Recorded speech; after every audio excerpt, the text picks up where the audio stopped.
या देवी सर्वभूतेषु मां शक्तिरूपेण संस्थिता नमस्तस्यै नमस्तस्यै नमस्तस्यै नमो नमः।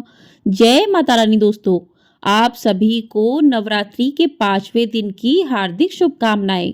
आप सभी पर मां भवानी जगदम्बा की कृपा सदा सर्वदा बनी रहे। आज की वीडियो में आप सुनेंगे श्री दुर्गा सप्तशती पाठ का अध्याय 9 और अध्याय 10। पिछली वीडियो में आपने सुना था अध्याय 5, 6, 7 और 8। यदि आपने उस अध्याय को नहीं सुना है तो आप जाकर उन अध्यायों को सुन सकते हैं। तो प्रिय श्रोताओं, आज का अध्याय शुरू करने से पहले माँ भगवती के श्री चरणों का ध्यान करते हैं, फिर अध्याय को आरंभ करते हैं। प्रेम से बोलिए माँ भवानी शेरा वाली मैया की जय। तो पहले सुनते हैं अध्याय 9, जिसमें निशुंभ वध का वर्णन किया गया है। राजा ने कहा, भगवान, आपने रक्त बीज के वध से संबंध रखने वाला देवी चरित्र का यह अद्भुत महात्म्य मुझे बतलाया। अब रक्त बीज के मारे जाने पर अत्यंत क्रोध में भरे हुए शुंभ और निशुंभ ने जो कर्म किया उसे मैं सुनना चाहता हूँ। ऋषि कहते हैं, राजन, युद्ध में रक्त बीज तथा अन्य दैत्यों के मारे जाने पर शुंभ और निशुंभ के क्रोध की सीमा न रही। अपनी विशाल सेना इस प्रकार मारी जाती देख निशुंभ अमरस में भरकर देवी की ओर दौड़ा। उसके साथ असुरों की प्रधान सेना थी। उसके आगे पीछे तथा पार्श्व भाग में बड़े बड़े असुर थे, जो क्रोध से ओठ चबाते हुए देवी को मार डालने के लिए आए। महापराक्रमी शुंभ भी अपनी सेना के साथ मात्र गढ़ों से युद्ध करके क्रोधवश चंडिका को मारने के लिए आ पहुंचा। तब देवी के साथ शुंभ और निशुंभ का घोर संग्राम छिड़ गया। वे दोनों दैत्य मेघों की भांति बाणों की भयंकर वृष्टि कर रहे थे। उन दोनों के चलाए हुए बाणों को चंडिका ने अपने बाणों के समूह से तुरंत काट डाला और शस्त्र समूहों की वर्षा करके उन दोनों दैत्यपतियों के अंगों में भी चोट पहुंचाई। निशुंभ ने तीखी तलवार और चमकती हुई ढाल लेकर देवी के श्रेष्ठ वाहन सिंह के मस्तक पर प्रहार किया। अपने वाहन को चोट पहुंचने पर देवी ने क्षुप्र नामक बाण से निशुंभ की श्रेष्ठ तलवार तुरंत ही काट डाली और उसकी ढाल को भी, जिसमें 8 चांद जड़े थे, खंड खंड कर दिया। ढाल और तलवार के कट जाने पर उस असुर ने शक्ति चलाई, किंतु सामने आने पर देवी ने चक्र से उसके भी 2 टुकड़े कर दिए।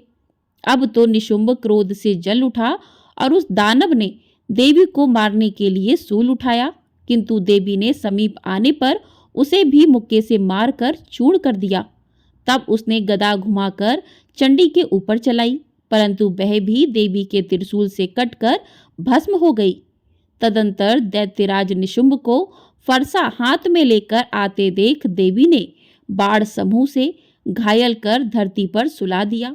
उस भयंकर पराक्रमी भाई निशुंभ के धराशायी हो जाने पर शुंभ को बड़ा क्रोध हुआ और अंबिका का वध करने के लिए वह आगे बढ़ा।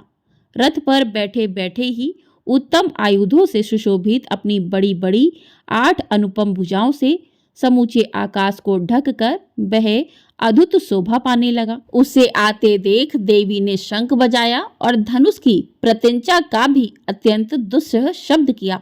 साथ ही अपने घंटे के शब्द से, जो समस्त दैत्य सैनिकों का तेज नष्ट कर देने वाला था, संपूर्ण दिशाओं को व्याप्त कर दिया।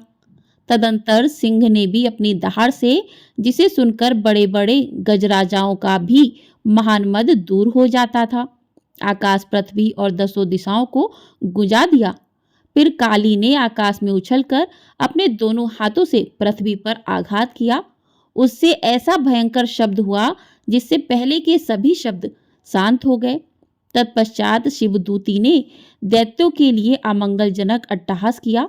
इन शब्दों को सुनकर समस्त असुर थर्रा उठे, किंतु शुंभ को बड़ा क्रोध हुआ।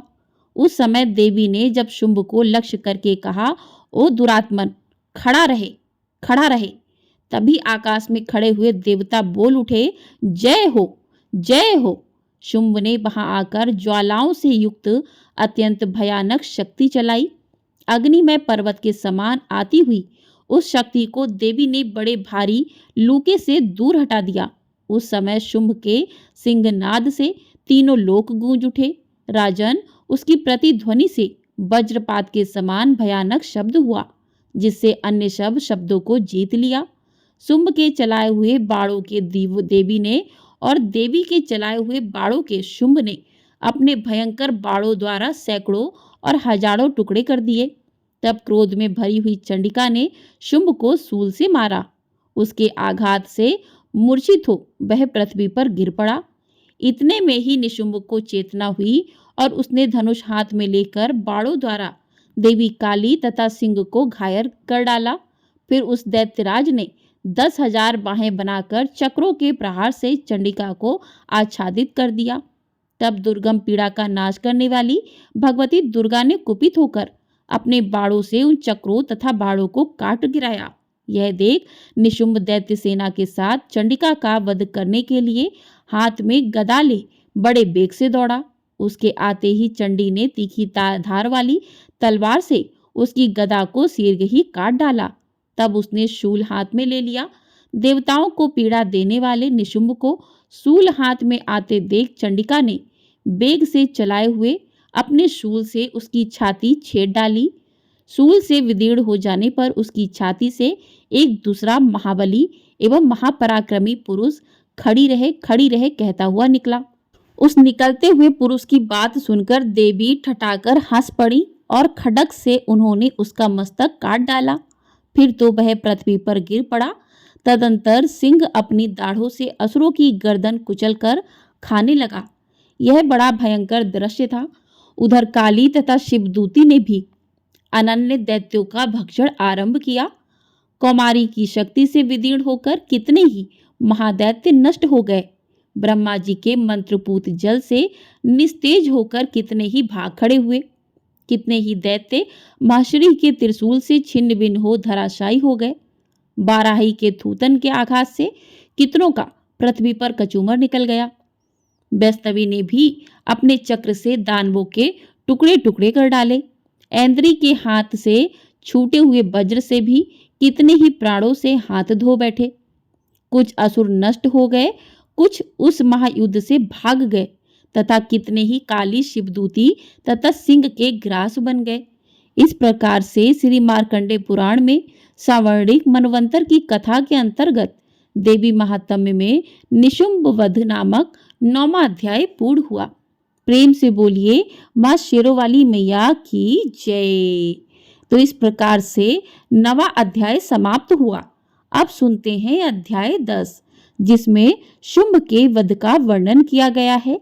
तो प्रिय श्रोताओं, ऋषि कहते हैं, राजन, अपने प्राणों के समान प्यारे भाई निशुंभ को मरा गया देख सारी सेना का संहार होता जान शुंभ ने कुपित होकर कहा, दुष्ट दुर्गे, तू बल के अभिमान में आकर झूठ मूठ का घमंड न दिखा। तू बड़ी माननी बनी हुई है, किंतु दूसरी स्त्रियों के बल का सहारा लेकर लड़ती है। देवी बोली, ओ दुष्ट, मैं अकेली ही हूँ। इस संसार में मेरे सिवा दूसरी कौन है? देख, ये मेरी ही विभूतियां हैं अथा मुझ में ही प्रवेश कर रही हैं। तदंतर ब्राह्मणी आदि समस्त देवियां अंबिका देवी के शरीर में लीन हो गईं। उस समय केवल अंबिका देवी ही रह गईं। देवी बोली, मैं अपनी ऐश्वर्य शक्ति से अनेक रूपों में यहाँ उपस्थित हुई थी। उन सब रूपों को मैंने समेट लिया। अब अकेली ही युद्ध में खड़ी हूँ, तुम भी स्थिर हो जाओ। ऋषि कहते हैं, तदंतर देवी और शुंभ दोनों में सब देवताओं तथा दानवों के देखते ही देखते भयंकर युद्ध छिड़ गया। बाणों की वर्षा तथा तीखे शस्त्रों एवं दारुण अस्त्रों के प्रहार के कारण उन दोनों का युद्ध सब लोगों के लिए बड़ा भयानक प्रतीत हुआ। उस समय अंबिका देवी ने जो सैकड़ों दिव्य अस्त्र छोड़े, उन्हें दैत्यराज शुंभ ने उनके निवारक अस्त्रों द्वारा काट डाला। इसी प्रकार शुंभ ने भी जो दिव्य अस्त्र चलाए, उन्हें परमेश्वरी ने भयंकर हुंकार शब्द के उच्चारण आदि द्वारा खिलवाड़ में ही नष्ट कर डाला। तब उस असुर ने सैकड़ों बाणों से देवी को आच्छादित कर दिया। यह देख क्रोध में भरी हुई उन देवी ने भी बाण मारकर उनका धनुष काट डाला। धनुष कट जाने पर फिर दैत्यराज ने शक्ति हाथ में ली, किंतु देवी ने चक्र से उसके हाथ की शक्ति को भी काट गिराया। तत्पश्चात दैत्यों के स्वामी शुंभ ने 100 चांद वाली चमकती हुई ढाल और तलवार हाथ में ले उस समय देवी पर धावा किया। उसके आते ही चंडिका ने अपने धनुष से छोड़े हुए तीखे बाणों द्वारा उसकी सूर्य किरणों के समान उज्जवल ढाल और तलवार को तुरंत काट दिया। फिर उस दैत्य के घोड़े और सारथी मारे गए। धनुष तो पहले ही कट चुका था। अब उसने अंबिका को मारने के लिए उद्यत हो भयंकर मुदगर हाथ में लिया। उसे आते देख देवी ने अपने तीक्ष्ण बाणों से उसका मुदगर भी काट डाला। तिस पर भी वह असुर मुक्का तान कर बड़े बेग से देवी की ओर झपटा। उस दैत्यराज ने देवी की छाती में मुक्का मारा। तब उन देवी ने भी उसकी छाती में एक चाटा जड़ दिया। देवी का थप्पड़ खाकर दैत्यराज शुंभ पृथ्वी पर गिर पड़ा, किंतु पुनः सहसा पूर्ववत उठकर खड़ा हो गया। फिर वह उछला और देवी को ऊपर ले जाकर आकाश में खड़ा हो गया। तब चंडिका आकाश में भी बिना किसी आधार के ही शुंभ के साथ युद्ध करने लगी। उस समय दैत्य और चंडिका आकाश में एक दूसरे से लड़ने लगे। उनका वह युद्ध पहले सिद्ध और मुनियों को विस्मय में डालने वाला हुआ। फिर अंबिका ने शुंभ के साथ बहुत देर तक युद्ध करने के पश्चात उसे उठाकर घुमाया और पृथ्वी पर पटक दिया। पटके जाने पर पृथ्वी पर आने के बाद वह दुष्टात्मा दैत्य पुनः चंडिका का वध करने के लिए उनकी ओर बड़े बेग से दौड़ा। तब समस्त दैत्यों के राजा शुंभ को अपनी ओर आते देख देवी ने त्रिशूल से उसकी छाती छेद कर उसे पृथ्वी पर गिरा दिया। देवी के शूल की धार से घायल होने पर उसके प्राण पखेरु उड़ गए और वह समुद्रों, द्वीपों तथा पर्वतों सहित समूची पृथ्वी को कपाता हुआ भूमि पर गिर पड़ा।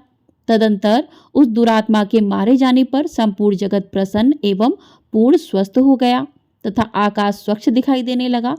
पहले जो उत्पात सूचक मेघ और उल्कापात होते थे वे सब शांत हो गए तथा उस दैत्य के मारे जाने पर नदियां भी ठीक मार्ग से बहने लगीं।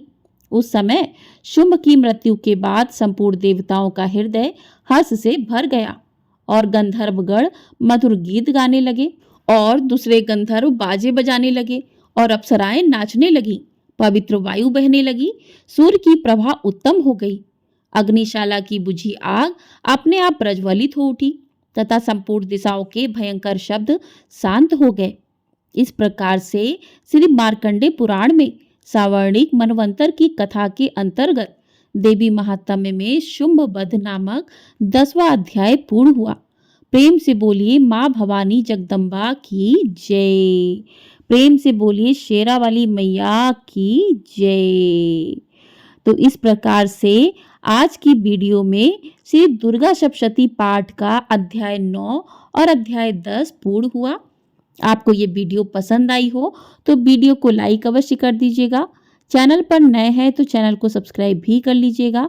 आपको हमारे चैनल पर अष्टमी और नवमी कब है, हवन करने की संपूर्ण विधि क्या है, कन्या किस दिन खिलाएं, सभी की जानकारी मिलेगी। तो आप लोग चैनल को सब्सक्राइब कर लीजिएगा, बेल आइकन प्रेस कर दीजिएगा जिससे आपको आने वाली वीडियो समय से प्राप्त हो सकेंगी। एकादशी कब है इसकी भी जानकारी दी जाएगी। तो ढेर सारा प्यार जरूर दीजिएगा। कमेंट बॉक्स में जय माता दी भी अवश्य लिखिएगा। प्रेम से बोलिए जय माता दी।